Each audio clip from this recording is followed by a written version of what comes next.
आपने माँ के बारे में तो बहुत सुना होगा, बहुत जगह पढ़ा भी होगा। माँ के लिए अच्छी अच्छी हिंदी कहानी लिखी गई है, लेकिन पिता के बारे में बहुत कम ही लिखा गया है। तो दोस्तों, यहाँ हार्ट टचिंग स्टोरी उन फादर को सम्मानित है जो अपने परिवार के लिए जी जान से काम करते हैं, खुद की इच्छाओं को मारकर अपने बच्चों के सपनों को पूरा करते हैं। जब मैं घर से गुस्से से बरवाते हुए निकल आया था और बस स्टैंड की तरफ आगे बढ़ने लगा, मैंने मन ही मन बरबरा रहा था, पता नहीं कितने पैसे छुपा के रखे हैं, लेकिन मेरे लिए एक बाइक नहीं ले सकते। अब मैं यहाँ से चला जाऊंगा और तब तक वापस नहीं आऊंगा जब तक मैं खुद के पैसों से बाइक नहीं खरीद लेता। इतना सोच ही रहा था, तभी मेरे पैर में मुझे कुछ चुभने का एहसास हुआ। नीचे देखा तो समझ आया कि जल्दबाजी में पापा के जूते पहन आया हूँ। उन जूतों में कील उभरी हुई थी जो मेरे पैर में बार बार घाव किए जा रही थी, लेकिन उस समय गुस्सा अधिक था तो मैं बड़बड़ाते हुए आगे बढ़ गया। एकाएक मुझे याद आया कि मैं पापा का पर्स भी साथ ले आया हूँ। मेरे खुरापती दिमाग में एक ख्याल आया, क्यों ना आज पापा का पर्स चेक किया जाए, जिसे आज तक उन्होंने किसी को हाथ तक नहीं लगाने दिया था। पता नहीं कौन सा खजाना छुपा है इस पर्स में जो किसी को हाथ नहीं लगाने देते थे।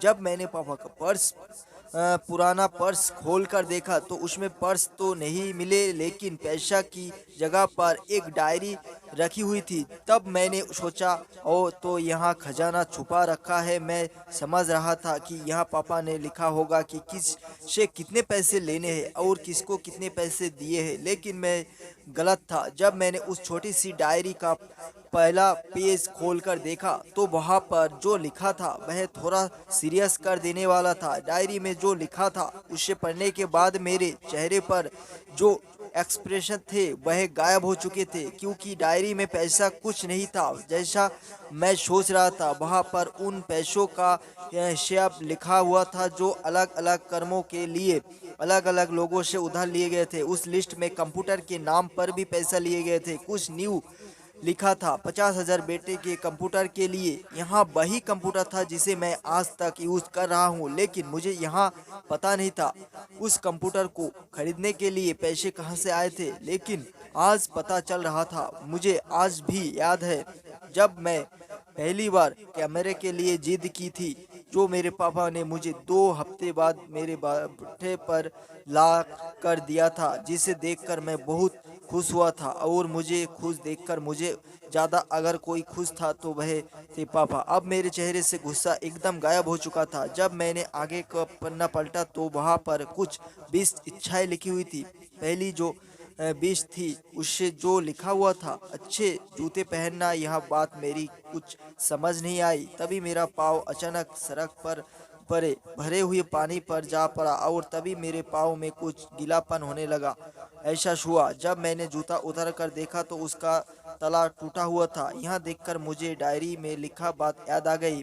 तभी मुझे माँ पापा की कही बातें भी याद आ रही थी कि कैसे माँ जब कहा करती थी पापा से, अब तो जूते पुराने हो गए, नए ले लीजिए, तो पापा अक्सर ये कहा कर टाल दिया करते थे, जूते अभी और चलेंगे, अभी कुछ दिन पहले तो लिए थे। मुझे आज समझ आ रहा था कि कितने दिन और चलेंगे। साथ ही साथ यहाँ भी समझ आ रहा था कि पापा पर्स को क्यों छुपा कर रखते थे। तभी उस डायरी को पढ़ते हुए बस स्टैंड पर बड़ी बेंच पर आकर बैठ गया। अब उस डायरी का आखिरी पन्ना बचा हुआ था। उस पन्ने को जब मैंने पलट कर देखा तो वहाँ कल की डेट लिखी हुई थी। तारीख के नीचे लिखा हुआ था 50,000 रुपये बाइक के लिए। बस इतना पड़ा और दिमाग छन्न हो गया। अब मेरे मन में सिकवा गिला नहीं बचा, बस मेरी आंखों से आंसू चल रहा था।